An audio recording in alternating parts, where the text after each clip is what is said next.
Ahí está. Ahí estamos. Bueno, bienvenidos a todos. Hoy el tema de la reunión es la gestión operativa en salud con Agustín Arieu. Él es gerente operativo del Instituto Alexander Fleming y presidente de la Asociación Argentina de Gestión Operativa en Salud. Es licenciado en Economía por la Universidad Nacional del Sur y licenciado en Organización Industrial por la Universidad Tecnológica Nacional. Gracias, Agustín, por estar acá. Y bueno, cuando quieras ya podemos comenzar. Bueno, primero, muchas gracias por la invitación. La verdad que muy contento de sumarme a estas charlas que suelen hacer en las comisiones. Está muy bueno este trabajo por comisiones. Así que agradecer la invitación que me hicieron y también, bueno, nosotros desde Fleming tenemos gente participando activamente también en comisiones. Así que está muy bueno que podamos también integrarnos desde esto que es un poco un enfoque un poco nuevo, aunque se viene hablando hace años y ejerciendo obviamente el rol operativo desde hace tiempo. Es en el último tiempo que se viene poniendo foco más que nada en la temática como algo más específico. Lo primero que me gustaría decirles es que no es la idea hacer una exposición, o sea, me he interesado en este tema y trabajo en este tema, pero no me considero un experto. Creo que hay muchas personas presentes en esta charla que a lo mejor saben mucho más y creo que se va a enriquecer justamente la charla si intercambiamos, si opinan, preguntan. A lo mejor no tengo la respuesta, pero la contesta alguien más. Creo que lo más interesante es el intercambio que podamos hacer y lo que subrayo es que podamos estar hablando de la gestión operativa en salud en un tiempo en que la eficiencia es un tema central para la supervivencia de las instituciones, poder hacerlo con la mayor calidad posible para nuestros pacientes, algo que es todavía un desafío mayor, sostener esa calidad. Así que, bueno, empezamos. Quería primero compartir, y esto es una reflexión que hemos comenzado a hacer dentro de la asociación. Nos preguntábamos qué es en sí la gestión operativa en salud. De hecho, un montón de gente nos pregunta en función de haber presentado hace poco justamente este tema. Y empezamos como a ensayar algunas definiciones. Esto está como en proceso, digamos, porque y puede tener un montón de correcciones y a lo mejor hoy surgen.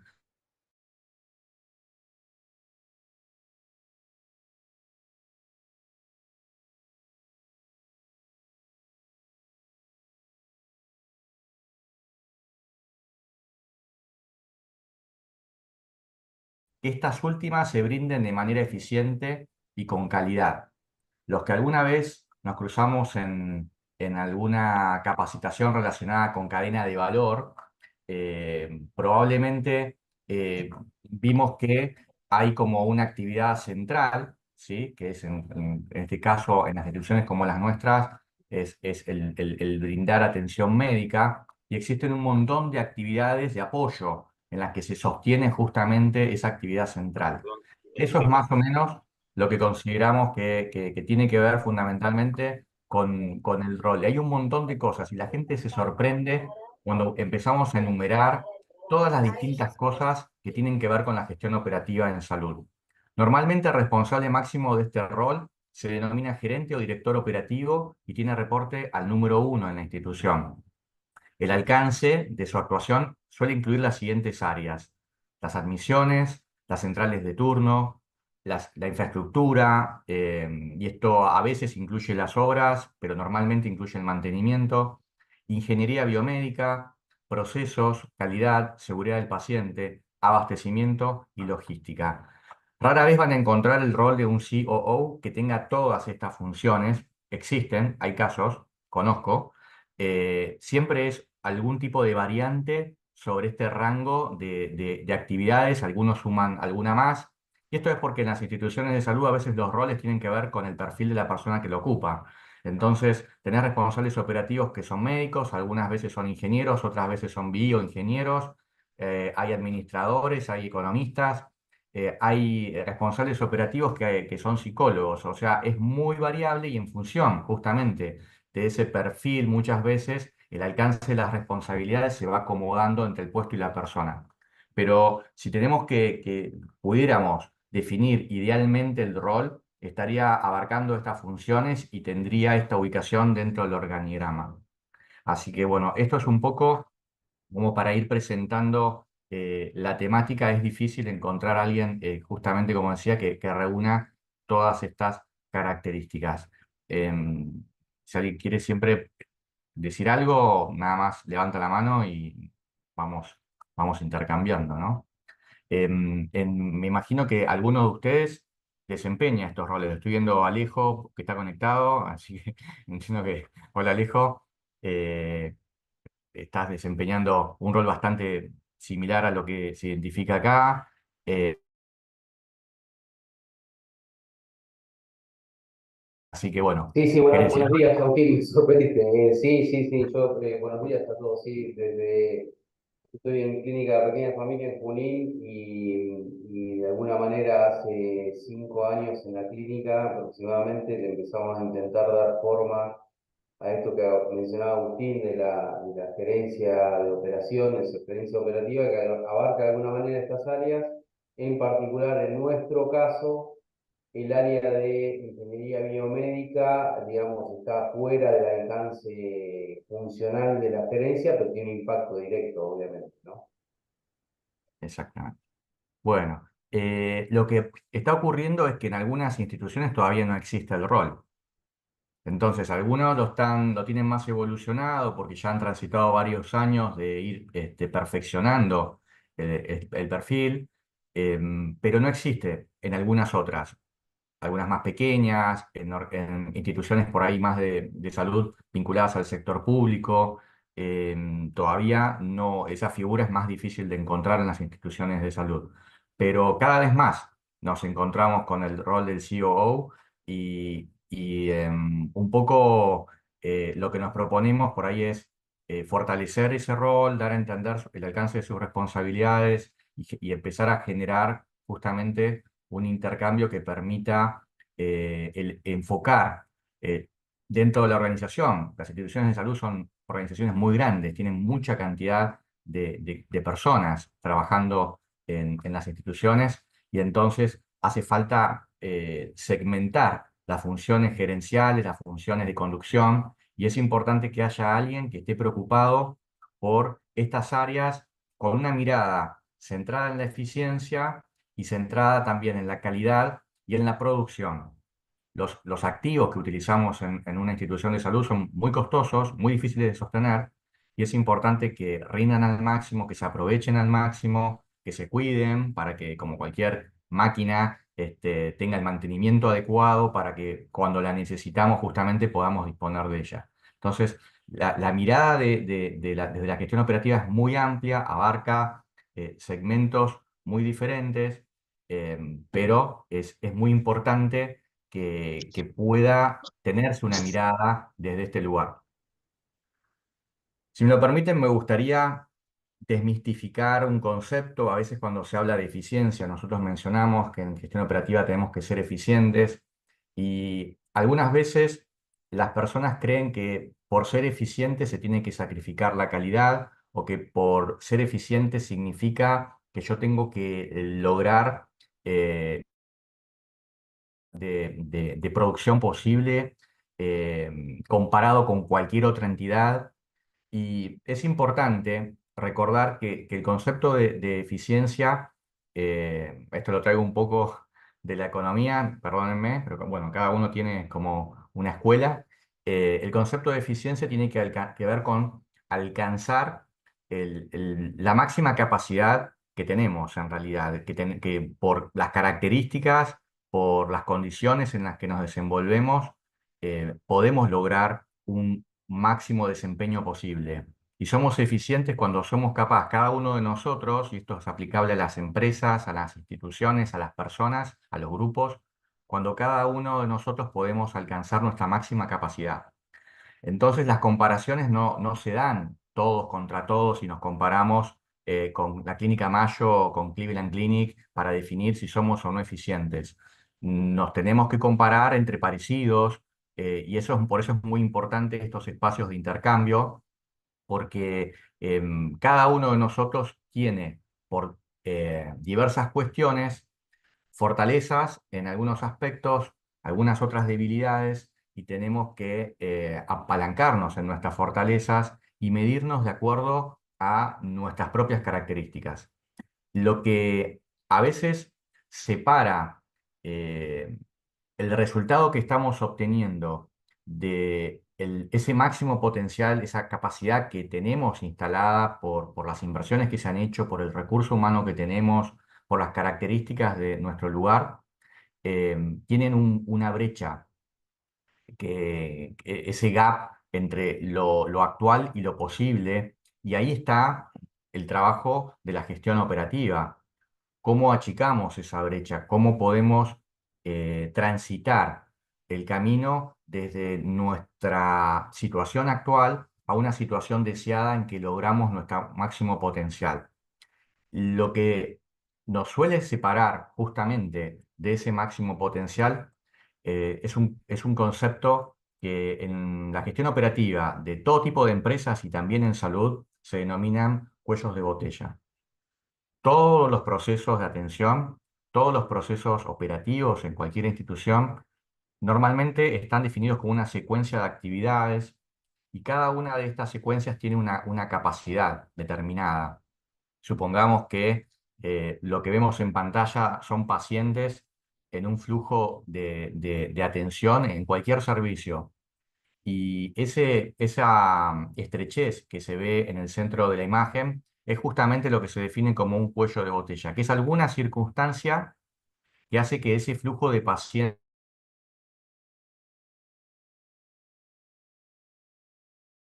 llamémoslo así, ¿sí? Por eso la metáfora de la botella. Entonces, en este caso, eh, la capacidad total del sistema, nuestra capacidad de producción, termina estando estrangulada por ese cuello de botella. Como definición de base, todas las actividades, todos los procesos tienen un cuello de botella, y el trabajo nuestro es ir resolviendo esos cuellos de botella, y cuando los vamos resolviendo aparecen nuevos cuellos de botella, y tenemos que enfocarnos en esos nuevos cuellos de botella y seguir resolviendo, y no se termina más, es un juego infinito, ¿no? Que no se termina nunca, para poder ir moviendo y acercándonos hacia ese máximo potencial, y de esa forma cada cambio, cada mejora que vamos haciendo es una mejora eficiente. Estamos trabajando para mejorar la eficiencia y nos acercamos a nuestro máximo potencial. Por ejemplo, de nada sirve si nosotros tenemos una admisión de pacientes muy rápida, muy ágil, con mucho recurso humano, que rápidamente hace que se elimine a cero la fila de espera, si después los procesos de atención subsiguientes no tienen la misma tasa de atención. Y eso es válido para una extracción, es válido para una consulta médica, para el diagnóstico por imágenes. Se va a generar, se va a modificar. La fila que se reduce de un lado se termina instalando del otro. Y sabemos que los espacios hospitalarios, los espacios en los centros ambulatorios, son un recurso muy escaso. No podemos perder lugar para dedicarlo a estoquear pacientes en esperas eternas.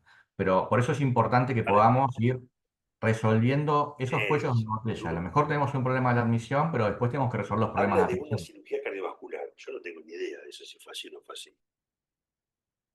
No sé si alguien quiere preguntar algo o simplemente se... Creo que no, ahí lo muteé. Bueno, Ahí está, sí. perfecto. Bien, no sé si está claro hasta acá un poco la idea. Esto tiene que ver con nuestro métier diario. Nos dedicamos, somos de alguna manera solucionadores seriales de cuellos de botella. Esa podría ser una definición práctica de nuestro trabajo, ¿no? Hay alguien que fue considerado el padre de la administración moderna, que fue Peter Drucker, que es una persona muy destacada y escribió muchos libros, entre ellos La Gerencia. Nació en 1909, falleció en 2005, y dejó muchas enseñanzas. Una de ellas es que no se puede gestionar lo que no se puede medir. Por eso nuestro rol en la gestión operativa, trabajar con mediciones es fundamental, o lo que nosotros llamamos indicadores basados en estándares operativos, o también denominados KPI, ¿no? Los Key Performance Indicators.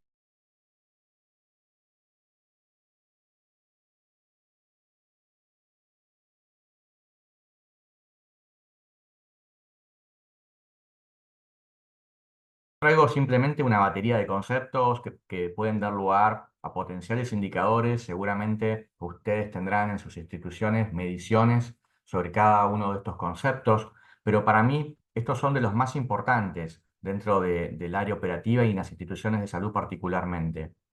La demora da lugar a una enorme cantidad de situaciones y de mediciones. Hablamos, y de demora de distinto tipo. También el ausentismo, la satisfacción, el tiempo de alta o discharge, como se denomina en inglés, y los porcentajes de ocupación. Y no pensemos solamente en camas, podemos pensar en ambulancias si somos una empresa de atención prehospitalaria. Cuando hablamos de demora, muchos conceptos diferentes tienen que ver con esto. Puede haber demoras en la admisión, que por supuesto tenemos que medir. Existen hoy tótems, existen un montón de herramientas que nos permiten y que utilizamos a diario para dimensionar, por ejemplo, nuestras recepciones, para dimensionar nuestros espacios, viendo cuántos son las filas promedio de espera y tener un lugar adecuado para que esas personas estén sentadas confortablemente. Bueno, en la admisión se puede trabajar mucho. Los tiempos de demora en la atención, todo lo que sigue. Pensemos, por ejemplo, en la teleconsulta, ¿no? Y la pandemia nos trajo casi obligados a utilizar plataformas de teleconsulta. Costó mucho y sigue costando mucho la adherencia de muchas personas en las instituciones a las herramientas que se brindan a veces desde la propia institución para poder resolver una teleconsulta. Y por distintas razones, a veces algunos especialistas no priorizan tanto un paciente virtual como un paciente presencial. Y ocurre a veces, por supuesto no acá, que un paciente espera muchas horas y el médico no conecta. Y a lo mejor ese mismo médico está haciendo un mix de atenciones presenciales y por supuesto generó algunos sobreturnos y se demoró la consulta y se complicó el paciente. Y la persona que está preparado para la teleconsulta en su casa estuvo 3 horas esperando y a veces no tiene éxito, ¿verdad? Entonces, ahí hay mediciones de demora también para trabajar muy importantes, porque existe siempre una expectativa, y si hay una expectativa, va a haber una satisfacción posterior. Y ahí es donde entra el concepto de calidad y de voz del paciente, y que tenemos que estar atentos como gestores operativos a esa voz del paciente y a ese nivel de satisfacción. Entonces, si nosotros establecemos un servicio, tenemos que garantizar que ese servicio se brinda adecuadamente. Muchas veces es preferible no ofrecer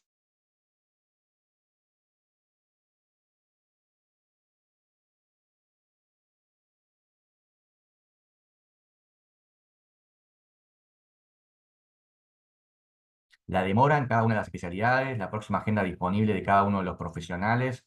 Entonces podemos gestionar también la instalación de horas de atención, de horas médicas, por ejemplo, y ver si necesitamos, con ayuda, por supuesto, de los jefes médicos, la incorporación o que se sumen más horas a alguna especialidad para que la demora para un paciente que quiere conseguir un próximo turno con un médico o con una especialidad se mantenga dentro de un rango razonable. En una consulta médica normalmente se considera normal entre una semana y 15 días y cuando excede de eso ya estamos hablando de demora que se tendría que resolver porque las expectativas del paciente están en ese sentido. Cuando hablamos de demora también podemos pensar en una central telefónica. Acá aparece el concepto de ASA que es típico de un call center, ¿no? Que tiene que ver con el tiempo promedio de respuesta. Desde que alguien llama por teléfono, ¿cuántas veces suena el ring hasta que el agente del call center contesta la llamada? Y por supuesto esto se mide en segundos. Nadie puede estar minutos a la espera telefónica. Y esto es variable. Y no es lo mismo la demanda telefónica un lunes que un jueves o un viernes. Y no es lo mismo a las 7 de la mañana que a las 11 o a las 17 horas. Entonces existen curvas de atención, existen tendencias en la demanda, hay un montón de información que nosotros como gestores operativos tenemos que analizar para dimensionar adecuadamente nuestra estructura y que este tiempo de demora también en la atención telefónica sea menor. Ahora se están instalando chatbots, algunos con más automatización, otros con menos automatización, en los que no tienen total automatización, existe una interacción humana en algún punto. Y aparece una medida similar al ASA, que es el PRA, ¿no? Que es la primera respuesta de la gente, también medida en segundos o minutos. Le damos un poquito más de holgura al chat que al teléfono. El teléfono como que tiene que ser más inmediata la atención y se mide en segundos. En un chat buscamos que se mide en minutos porque puede haber, es más asincrónica. No obstante, los pacientes muchas veces están mirando la pantalla y quieren la respuesta inmediata, ¿no? Y ahí hay mucha variabilidad en el mercado en términos de distintas entidades de cómo está su desempeño con respecto a la demora en los canales digitales. Pero lo cierto, por lo menos nosotros buscamos que no supere los 15 minutos de la primera respuesta de la gente. Y eso sería entonces como una regla, podría ser un estándar interesante para buscar en un canal digital. Tener por lo menos el 80, el 90 nuestras primeras respuestas de la gente en canal digital dentro de los 15 minutos. Bueno, solamente con la demora, millones de cosas para hablar, ¿no? ¿Qué podemos decir del ausentismo como otra variable que dificulta nuestro máximo desempeño? Y varios conceptos que podemos gestionar, trabajar, analizar, poner sobre la mesa y discutir interdisciplinariamente. Porque otra cosa importante que tiene nuestro rol es que tenemos que trabajar en forma transversal e interdisciplinariamente con todos los sectores, con enfermería, con los médicos, con los técnicos, con todos los administrativos, como para que el proceso completo lo podamos abordar y resolver adecuadamente.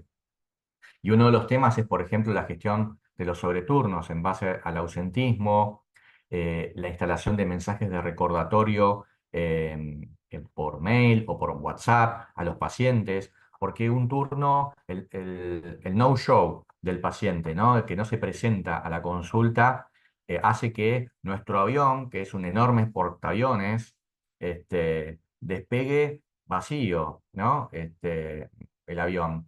Y una vez que despega, ya está, perdimos la oportunidad de aprovechar todos esos recursos que tenemos instalados para la atención. Entonces, un lugar vacío significa una mayor demora para un paciente que quiere sacar un turno. Nosotros tenemos que aprovechar cada espacio y si podemos anticiparnos al ausentismo del paciente para poder reemplazar con otro turno esa vacancia, es ideal.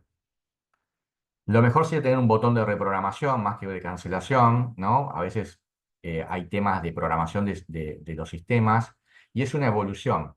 Y bueno, saber que si queremos ir a la reprogramación tenemos que pasar antes por la cancelación, ¿no? Por lo menos permitir liberar el turno y en el futuro permitir que el paciente pueda tomar otro turno, idealmente, pero ahí hacen falta cuestiones de comunicación entre sistemas. A veces los sistemas automatizados de mensajería no están conectados con nuestro GIS y hace más difícil esto, ¿no? Pero es importante que podamos tener en cuenta que cuando nos comunicamos con el paciente, también las alternativas que ofrecemos de alguna manera influyen en sus decisiones. Entonces, si bien es importante dar una opción de cancelación, es ideal dar una opción de reprogramación en lugar de la cancelación para no perder esa atención. La cambiamos de fecha, la postergamos, pero no la perdemos. Y también tiene mucha importancia en el ausente.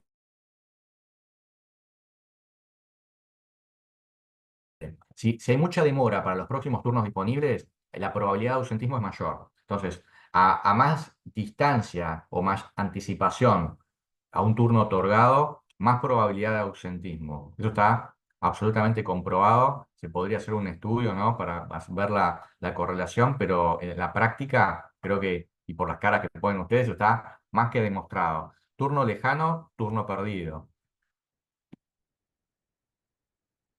Bueno, y con respecto a las mediciones están muy callados. Jorge, Marina, ¿quieren Perdón, decir algo? Puedo agregar algo si Agustín. querés. Vale. ¿Quién quiere decir algo? Marina primero. Bueno, gracias. En cuanto al ausentismo, el recordatorio de turnos, una experiencia, a nosotros nos pasó, es decir, ¿con qué tiempo de anticipación le recordás el turno al paciente? Entonces nosotros lo recordábamos el día anterior. ¿Y qué nos pasaba? Esos turnos que se cancelaban, no podíamos ocuparlos porque no nos daba el tiempo. Sí, con la experiencia de hacerlo 48 horas antes de recordarle el turno, nos permite ocupar esos turnos que nos dejan los pacientes. Y coincido totalmente que aquellas especialidades que tienen más demora en obtener un turno tienen mayor cantidad de absentismo. Eso pasa en la mayoría de los casos. Sí, también hay todo un tema, no sé si les pasa a ustedes, con los costos que tiene el bot de turnos y el de recordatorio de turnos Sí. que, bueno, a veces más allá, nosotros tenemos un sistema que el bot que usamos es propio del sistema que tenemos, o está muy bien asociado, pero los costos son altísimos. Todo lo que tenga que ver con confirmación, reprogramación, se nos está complicando muchísimo sostener ese costo. No sé si a ustedes les pasa lo mismo o cómo lo manejan. Jorge, ¿querías decir algo? Jorge Nabone. Sí, buenos días, gracias. Sí, coincido con Marina, tenemos el mismo desafío. La ecuación que hacemos nosotros, un poco empírica y en base a la experiencia, es que todavía estamos con la nariz arriba del agua, digamos, apenas sobre la línea de flotación para compensar ese costo enorme. Apostábamos a una reducción con el paso del tiempo y la masificación de la herramienta que nos está dando, así que estamos con el mismo desafío y estamos tratando de trabajar de manera articulada entre recordatorios enviados por WhatsApp, que es obviamente la única herramienta hoy efectiva, todas las demás han demostrado fracasos rotundos, así que quien esté todavía trabajando con SMS o llamadas telefónicas,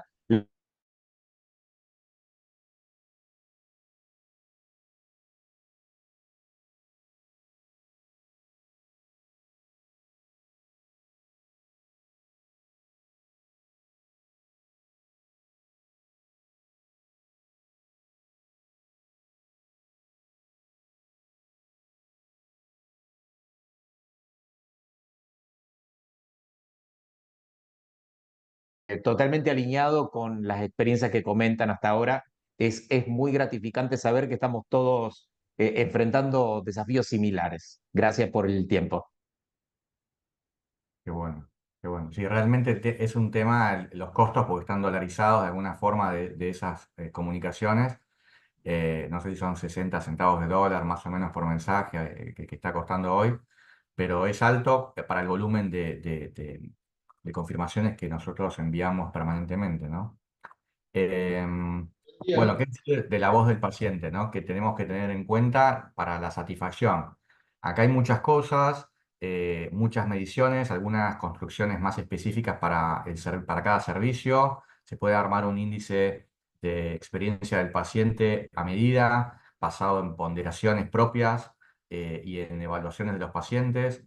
Nosotros tenemos una plataforma en YAF que envía por mail, pero con una tasa de respuesta bastante alta, lo que es encuestas para los distintos servicios, casi del 20% de tasa de respuesta, que para ese medio es un montón.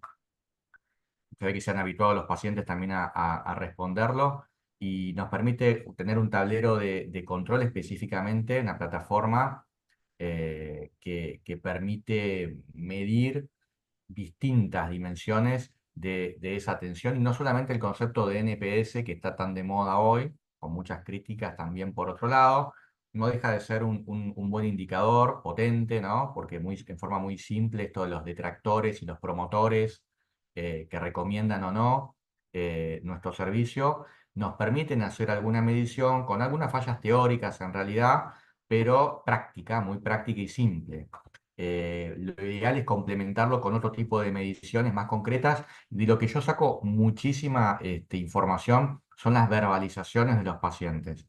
Entonces, cuando uno tiene una plataforma en la que realmente se le da la posibilidad de opinar, puede ser un poquito más laborioso leer todas las verbalizaciones, pero estas plataformas permiten filtrar por día, por semana, por mes. Entonces uno puede tomarse a lo mejor una muestra en algún periodo y poder leer cada una de las cosas que dicen los pacientes del servicio y desde ahí hay mucha riqueza para mejorar, para correr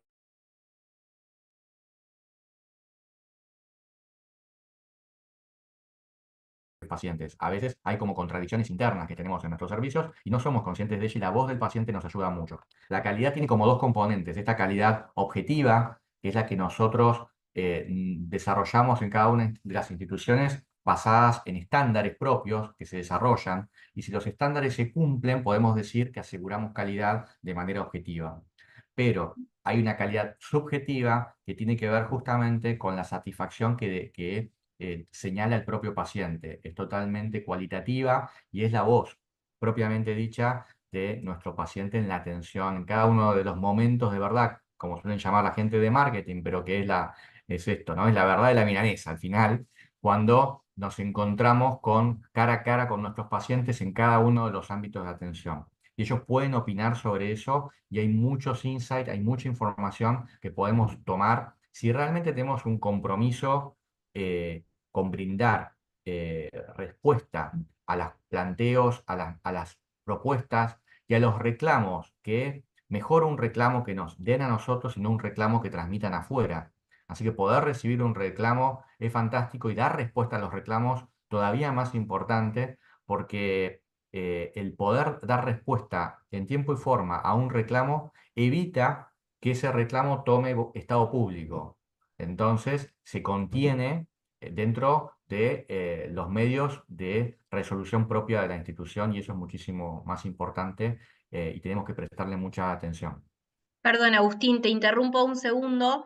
Contarles que justamente desde ADECRA ahora estamos relevando lo que es la encuesta de satisfacción del paciente. Así que, bueno, quien quiera sumarse me avisa, ya lanzamos la inscripción y el periodo que vamos a estar relevando es el mes de agosto, así que estamos con tiempo. Pero bueno, la verdad que es una muy buena herramienta. Está basada en la encuesta de HCAHPS, adaptada obviamente. Así que nada, quería aportar eso. Y creo que Juan Pablo Marzano quería decir algo o hizo la pregunta en el chat, pero con respecto al tema Ah, anterior. No sé si ya ah, estás. Buen día, no sé si me escuchan. perfecto, Juan Pablo. Ahí te muteaste. Ahora estás muteado, Juan Pablo. Perdón, ahí está. Buen día y gracias. Lo que estaba preguntando era si alguien está implementando inteligencia artificial para esto de reprogramar y reconfirmar turnos.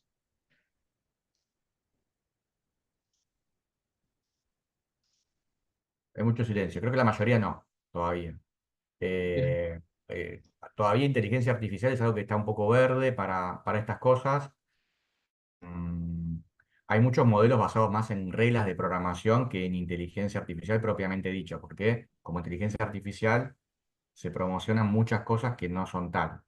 Entonces, que haya una programación siguiendo un árbol de decisión o reglas es una cosa, y que haya realmente inteligencia que es capaz de en campo libre interpretar y dar respuestas de alguna manera no estructuradas a una consulta de un paciente es otra cosa distinta. De eso no hay tanto todavía, que por lo menos que yo tenga conocimiento, no sé si alguien tiene algo para aportar de eso. Nosotros puntualmente estamos viendo una startup chilena que, bueno, a mí me genera esa duda de que vos mencionás, de cuán desarrollado está y cuánto tendríamos que educar nosotros a la herramienta y qué costo va a tener eso en tiempo, sobre todo. Pero me parece que es algo que tenemos que empezar a tratar de poner en nuestro radar todo para ver cómo se desarrolla, porque creo que los costos de ese 60 centavos que hablábamos van a ser considerablemente más bajos y tal vez, no sé, si más eficientes. Posiblemente. Bueno, compartinos después tu experiencia. Lo que Dale. estamos probando nosotros con bastante éxito es una solución integrada de nuestro RP con el software de WhatsApp para ofrecerle directamente al paciente en el momento de la confirmación del turno la opción de cancelar y reprogramar, no solo en el portal de paciente que mencionaba antes. Y la verdad que eso fue un esfuerzo de integración que quizás es más tradicional, digamos, y me parece que vale igual o quizás más la pena que en modelos generativos, en modelos de conversación natural, digamos, que todavía los veo un poquito lejos. Pero bueno, todos también nos estamos preguntando cuándo vamos a poder dejar de pagarle a Meta y tener nuestras propias interfaces de diálogo, ¿no? Tal cual, tal cual. Pero bueno, ya se van a ir perfeccionando. La verdad que los que sean pioneros en estas cosas y como vos decís, de alguna manera pagan el costo de ese entrenamiento, después para el sector le generan un enorme aporte. Pero bueno, ser pionero tiene un costo también, ¿no? Ahora, el camino hay que transitarlo. Pero por lo menos con mucha prudencia para no embarcarse en algo que quizás no rinda en los plazos que uno quiera los resultados esperados, ¿no? Bueno, repaso rápidamente otros indicadores, como por ejemplo en lo que tiene que ver con las altas, hay prácticas que favorecen que sea mucho más ágil el alta de los pacientes, la identificación de altas probables, las visitas posquirúrgicas en horario temprano, bueno, cuestiones relacionadas al y medicamentos, y también cuestiones logísticas y sociales que a veces impactan en disponibilizar la cama porque no se produce la salida del paciente, el discharge, porque por alguna razón tiene que permanecer y se transforma en una atención además no facturable para nosotros y además nos bloquea una habitación y nos impide resolver otro caso. Así que hay un doble problema cuando se produce una demora en los tiempos de altas, que es una ocupación de alguna forma totalmente improductiva de un espacio de atención. Eh, Acá hay miles de cosas para ver y prácticas para implementar, pero es un tema muy complejo y también está más íntimamente relacionado con la casuística médica. Y si hablamos de ocupación, hay un trade-off o de alguna forma a veces una oposición entre la alta ocupación que requerimos por una cuestión de rentabilidad de costos versus la holgura o la ociosidad mínima necesaria para asegurar una atención de calidad.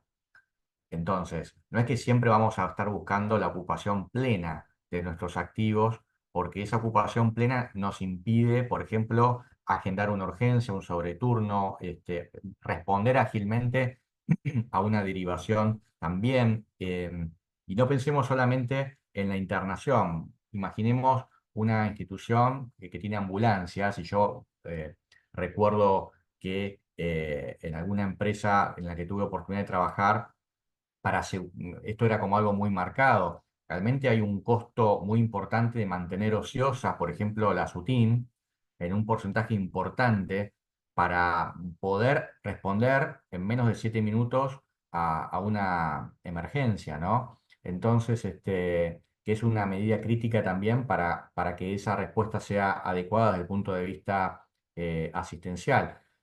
Entonces, si yo la tengo ocupada al 100%, puede estar buenísimo desde el punto de vista de la rentabilidad, pero a mediano y largo plazo se va a deteriorar esa rentabilidad porque vamos a estar dando un servicio muy tortuoso, muy difícil, con demoras, con cancelaciones, cirugías que no se van a poder realizar, derivaciones de referidos que no vamos a poder recibir, vamos a quedar mal con mucha gente. Entonces, hay una cierta holgura que en nuestros sistemas, dependiendo, esto hay que mirar exactamente de qué servicio estamos hablando, tenemos que aceptar para poder dar una atención con mayor calidad. Y prestar mucha atención a los tiempos de estancia de los pacientes, especialmente en sistemas integrados de salud, que son aquellos que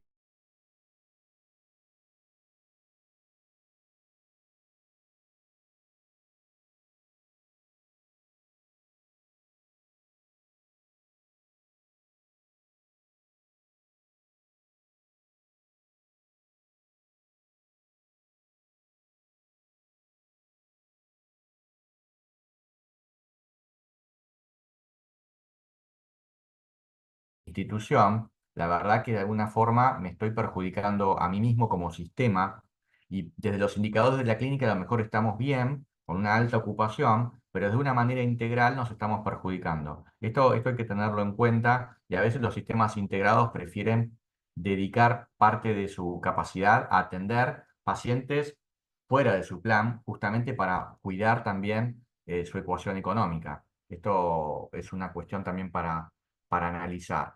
Entonces, no siempre el indicador hay que mirarlo de manera aislada, por ejemplo, la ocupación, hay que mirar también todo lo demás, el mix de financiadores que estoy ocupando, hay que mirar la estancia, la duración de la estancia media del paciente, etcétera. ¿Cómo estamos con el tiempo, Erika? Tenemos 15 minutos. Igual si, Bien. si quieren y pueden quedarse un ratito más, pueden hacerlo, pero si no, son 15. Yo creo que va a alcanzar el tiempo. Quedan poquitas diapositivas para compartir. Quería presentar una herramienta que me parece bastante útil si hablamos de la cuestión de la gestión operativa, sobre todo a los que tienen una orientación más contable les puede interesar, eh, que es la cuestión de la herramienta para determinar los puntos de equilibrio, ¿no? Y cuando las instituciones de salud, cuando hablamos de instituciones de salud, son multiproducto, el punto de equilibrio lo tenemos que ver en ventas y pues, es muy difícil de administrar si lo vemos en cantidades, porque normalmente esta herramienta con dos ejes está más preparada para manejar empresas monoproducto. Pero si hablamos de empresas multiproducto y mantener la facilidad de la imagen gráfica, lo expresamos en ventas o en facturación y costos totales las dimensiones que utilizamos.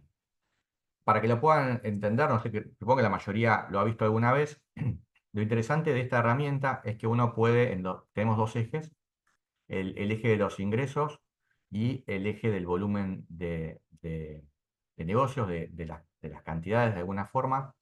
Lo que hay conceptualmente es un punto en el que los ingresos que comienzan en cero y aumentan en la medida que la producción, esto pensémoslo en un servicio, puede ser el servicio de ecografía, puede ser el servicio de tomografía, podría ser la internación, pero que nosotros tenemos que poder distinguir en ese servicio los costos directos del mismo y poder o intentar dividirlos entre fijos y variables.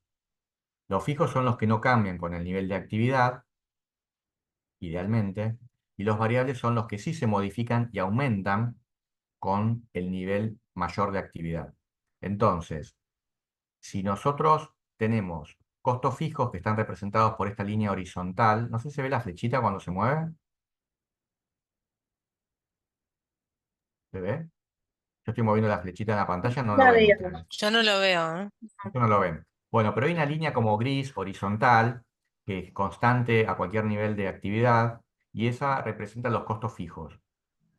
Encima de esta línea se apoyan los costos variables a partir de ese nivel de costos fijos, y entonces representa esta línea amarilla que sigue a esa línea gris y está apoyada al inicio de esa línea gris. Los costos totales vendrían a ser, porque cuando yo sumo los costos variables, los apoyo encima de los costos fijos, tengo mis costos totales. Y el punto de equilibrio es aquel en el que yo hago coincidir mis costos totales con mis ingresos totales para un determinado servicio. Es importante poder determinar un punto de equilibrio, por lo menos en términos de costos directos, para poder visualizar si este servicio está aportando una contribución positiva y nosotros necesitamos como institución sostener todos nuestros activos y por lo tanto equilibrar económicamente la institución, y es importante entonces que podamos llevarlo a un nivel de actividad que esté por encima del punto de equilibrio, que produce una zona de utilidades positivas, de ganancias. En cambio, si yo estoy operando por debajo del punto de equilibrio, tengo pérdidas.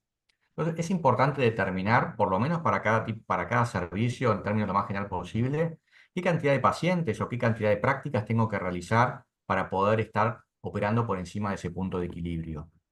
Y lo tengo que comparar con mi capacidad y tengo que además tener en cuenta si mi capacidad instalada está, por ejemplo, por debajo y ya desde el vamos está por debajo del punto de equilibrio, yo nunca lo voy a alcanzar el punto de equilibrio a ese nivel de actividad.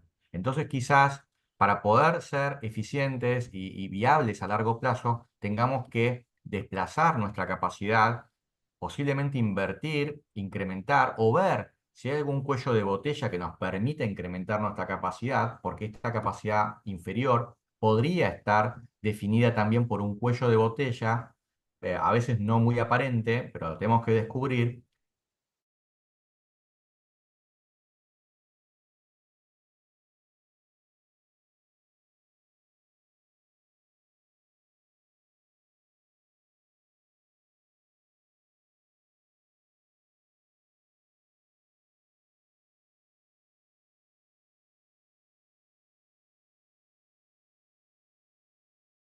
La de la izquierda, ese ratio, en dividir el costo fijo total, dividirlo por el margen de contribución de ese servicio. Entonces, con esa fórmula yo puedo determinar a cuánto nivel de ingresos tengo que tener para estar en la zona de utilidades. Perdón si es muy técnico ese el concepto, pero me parece una herramienta interesante y podemos dejar o compartir material para ampliarla. Perdón, una pregunta, Agustín. Ahí cuando te referís a margen de contribución, es ingresos menos costos variables, ¿no? Exactamente, Ok. exactamente. Y es bastante fácil de determinar y, bueno, tiene que ver con los insumos. A veces el recurso humano puede ser variable en algunos casos, en otros no. Tengo que hacer el análisis particular de mi institución y para ese servicio determinado. Supongamos que yo tercerizo el servicio de ecografía, entonces facturo un importe, pero es un costo variable la práctica. Bueno, mi margen de contribución va a ser el precio de esa práctica debido al costo variable que yo tengo con el servicio tercerizado y yo asumo un montón de costos fijos. A lo mejor tengo la admisión, a lo mejor tengo el espacio que tiene también su costo de oportunidad, o lo alquilo, o lo estoy amortizando, o tengo también gastos de mantenimiento, o el inmovilizado del capital del lugar, etcétera. Pero tengo un costo fijo, luz, servicios, impuestos, etcétera, del lugar y del personal que yo tengo a cargo. Y tengo que dividir eso por el margen de contribución para establecer qué nivel de ingresos necesito para estar en una zona de utilidad. Y esto tiene que ver Perfecto. con la capacidad, porque yo necesito determinar cómo estoy, mi capacidad versus esa zona, y lo tenemos que trabajar juntos con las áreas, no es algo que puede determinar solo el gerente operativo, hay que trabajarlo en conjunto, como dije desde un principio, en forma interdisciplinaria, en este caso con las áreas financieras, las áreas de gestión, para poder evaluar estos conceptos. Por último, esta es una matriz para la gestión de la capacidad que nos permite pensar en decisiones de atención para lo inmediato, el corto plazo y también para el largo plazo. Nosotros como instituciones de salud que tenemos altos costos, en el largo plazo tenemos que cubrir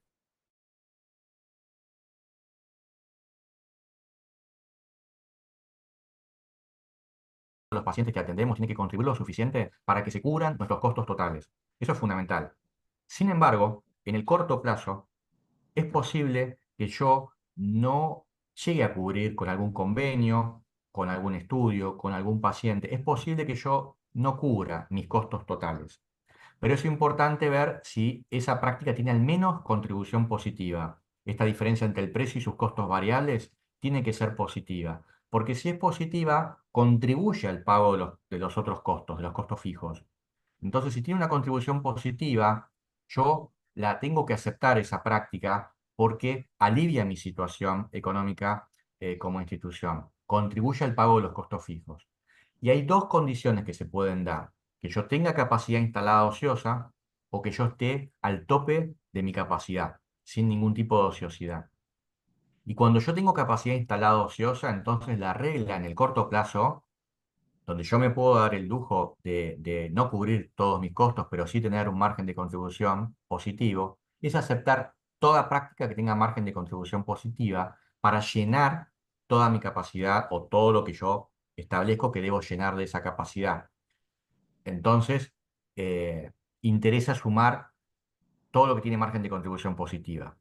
Ahora, cuando en mi corto plazo yo estoy a tope de mi actividad y no tengo ociosidad, entonces yo no puedo tomar ya todo porque quizás voy a estar ocupando mis servicios con prácticas que impiden que otras prácticas de mayor contribución se brinden, deteriorando mi ecuación económica. Entonces lo que hay que analizar es el mix en ese caso y priorizar aquellas que tengan mayor contribución y desplazar de esta forma las que tengan menor contribución. Por supuesto, esto es una mirada dura desde la visión de la operación y hay que tenerla en cuenta y compensada con una visión estratégica y con una visión comercial y con una visión asistencial, porque no significa que yo tenga que descartar todas las actividades que no me rinden, porque a veces los marketineros hablan, ¿no? De vacas, estrellas y perros y toda una serie de cosas. A veces tenemos que tener algún perro en nuestra cartera de productos y servicios para mantener una variedad de servicios y poder posicionarnos en un cierto estándar de institución, ¿no? Así que bueno, esto era un poco lo último que quería contarles. Hay ocasión ahora para pensar en la innovación abierta, se habla mucho de la innovación.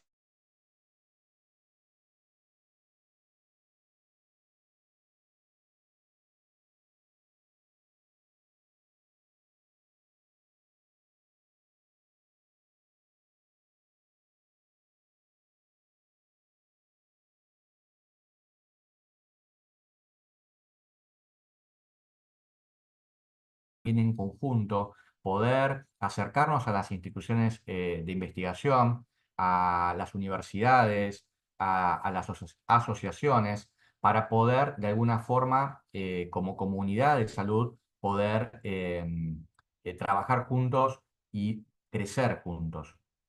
Otro aspecto importantísimo en este último tiempo es la cuestión de la interoperabilidad, y esto es más para el área informática, pero pensar que cada uno de los sistemas que nosotros incorporemos pueda comunicarse bien con los demás. Hay estándares para eso, se habla de HL7, es un estándar de comunicación entre sistemas, y es muy importante que los sistemas que vayamos a incorporar en nuestra institución tengan un estándar HL7 como mínimo para poder asegurar una comunicación adecuada con los otros sistemas. Porque si no tenemos el sistema de esto, el de facturación por acá, el GIS por allá, la agenda de turnos lo tenemos en otro lado, el PAX totalmente desvinculado. Nosotros tenemos que trabajar en la integración. Si un mismo software permite solucionar todo, sería la panacea. Pero si no se puede y tenemos que hacer integraciones, el concepto clave es la interoperabilidad. Y por supuesto, y ya con esto termino, un cambio cultural que tenemos que tener por delante, porque de alguna manera, y sobre todo en las circunstancias actuales, queda más que claro que solos, cada uno de nosotros, no podemos, que tenemos que hacerlo de manera colaborativa. No importa si competimos incluso en una región, seguramente hay algún espacio en el que podemos colaborar y trabajar juntos para poder sostenernos. La supervivencia es más importante y el crecimiento a largo plazo. Bueno, muchísimas gracias. No sé si hay Muchas preguntas. gracias, Agustín. Súper puntual, son y 59. No sé si alguno quiere hacer algún comentario, alguna pregunta. Excelente presentación, la verdad. Gracias.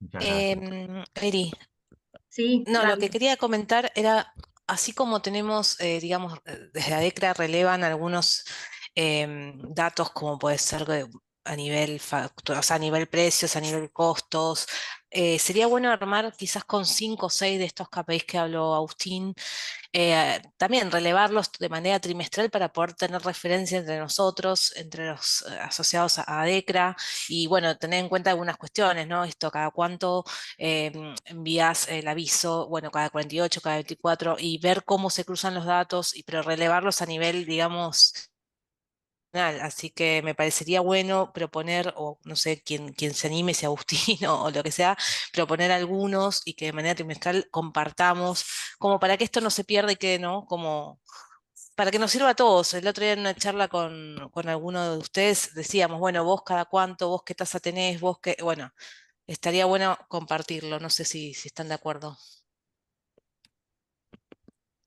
Y no solo indicadores, sino algo que es mucho más difícil, que es entender si el estándar que uno está fijando es razonable en términos de mercado, ¿no? Agustín decía 15 minutos para responder un WhatsApp, por ejemplo. Bueno, está Claro, genial. A mí me recontra sirve esa referencia. Hoy no tengo una referencia real de mercado de eso, totalmente. por ejemplo. Y también tener en cuenta, digamos, uno, qué tipo de instituciones. La otra vez le decía a Diego Martínez, creo que de OMINT, el tema de que nosotros, obviamente que la tasa de ausentismo del paciente es mucho más baja, somos una clínica oncológica, el paciente claramente acude, digamos, está ansioso por su turno, entonces también, bueno, uno entender contra qué está viendo o contra quién se está comparando, pero bueno, tener una referencia, algo, me parece que estaría muy bueno.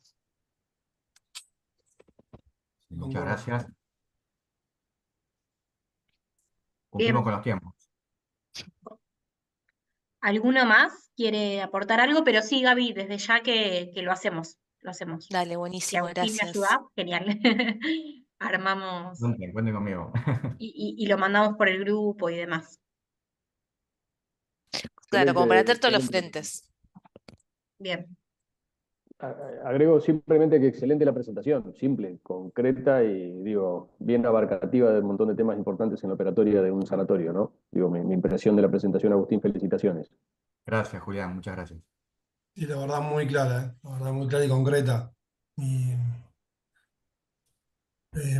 aparte da para pensar muchas cosas. Muchas veces no se le da mucha importancia a la operatividad, se enfoca en el tema económico, el tema de calidad médica y los temas pasan desapercibidos y son fundamentales para poder tener un resultado potable al final del día, ¿no? Muy bueno.